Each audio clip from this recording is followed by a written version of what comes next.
In our landfill videos up to date, we've been talking about the active landfill. So how it's built over time, how it's extended, how the leachate and landfill gas systems are operated.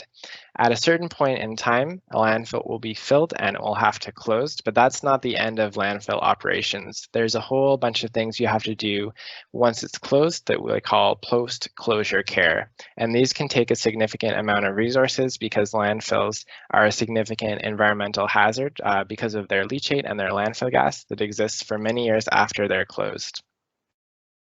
Ontario Regulation 232/98 has a parameter called a contaminating lifespan, and this is calculated when the landfill is being designed, and it has to be at least 25 years.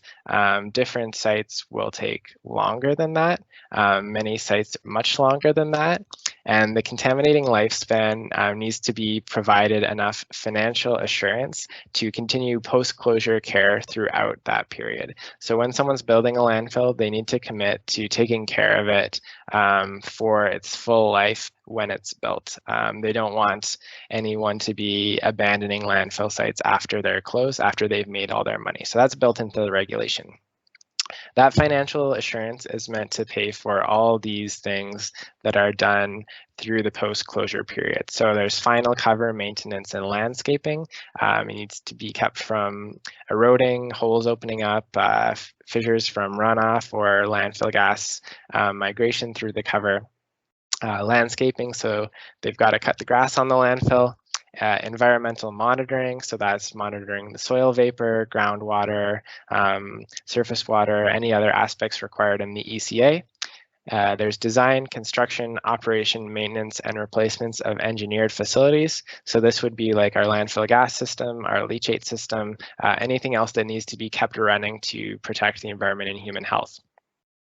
At the closure of the landfill, OREG 232/98 requires a closure report, which details all the activities that are going to be done to close that site.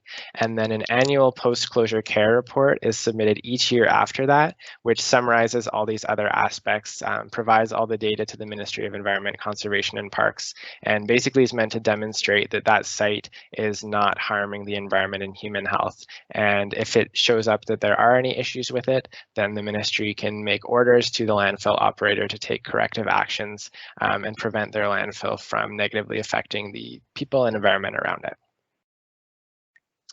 Landfill gas collection and utilization will change as the site gets older and older. So as we talked about in the last section, you might be able to use an active site when a site is young. Eventually, the gas production will be so low that it's no longer effective to use active collection, and then you might switch to passive collection system.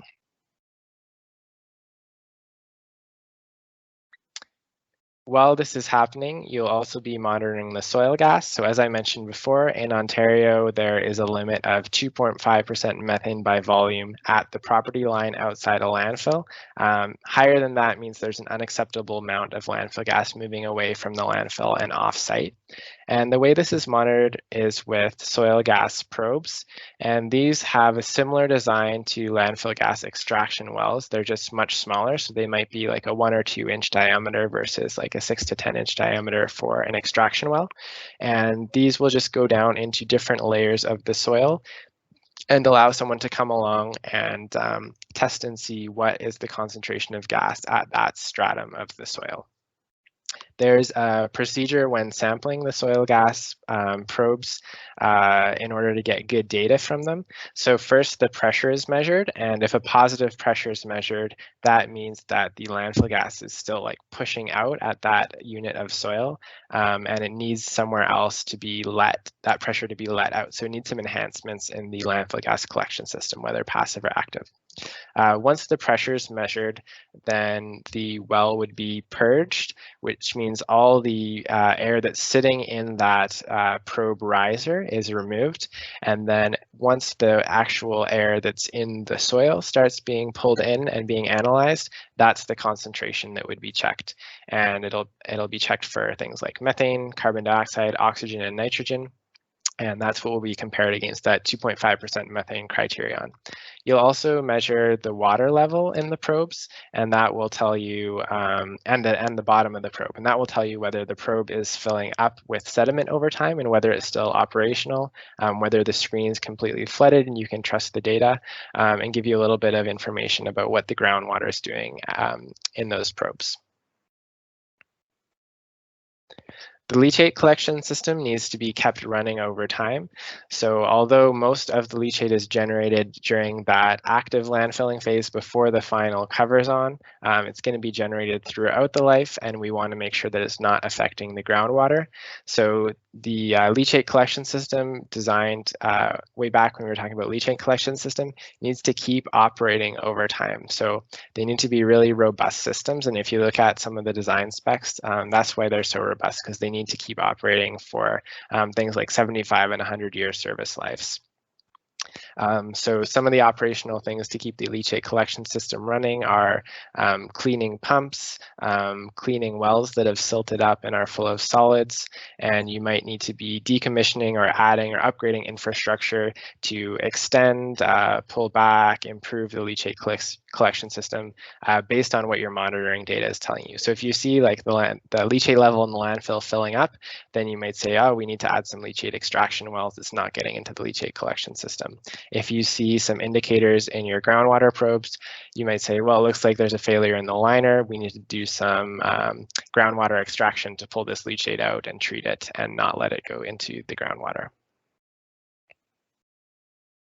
One of the challenges with the leachate treatment is that over time, the leachate is becoming less and less strong and also less and less biodegradable. So you need some flexibility in the leachate treatment plant. You might need to switch from depending on biological treatment to chemical and physical treatment. And you might need to change the scale of your plant. You might close down your plant and start exporting it, something like that, as your volumes go down and your quality goes down.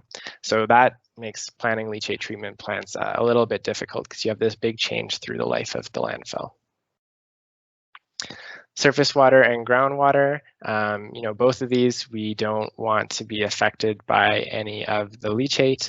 The surface water systems need to be maintained. So over time, if we've got all these ditches and ponds and drainage pipes, they just need to be maintained to serve their initial function and manage that water balance and keep water out of the landfill as much as possible. And then on our groundwater side, if we have any active systems, so if we were trying to lower the groundwater table around our landfill or passive systems draining some of the groundwater around the landfill, those all need to be maintained to make sure that that groundwater is still not interacting with the landfill in a harmful way. The groundwater needs to be monitored just like the soil vapor is monitored. So up gradient of the landfill, you want to monitor the groundwater to see what it looks like before it goes by your landfill, and then down gradient, you want to check it. And if there's a change between up gradient and down gradient, that means your landfill is having some influence, and then that would need to be managed. Similar to the soil vapor sampling, there's this whole procedure to groundwater sampling to make sure that you've got a representative sample of the actual groundwater. And if you do have detections of any concentrations that are elevated in the down gradient wells versus the up gradient wells, then you've identified a plume coming off the landfill, and you'll likely need to do more wells to help delineate the plume and then create some kind of plan to prevent the plume from getting worse, as well as potentially address the groundwater contamination that has been created by the contamination.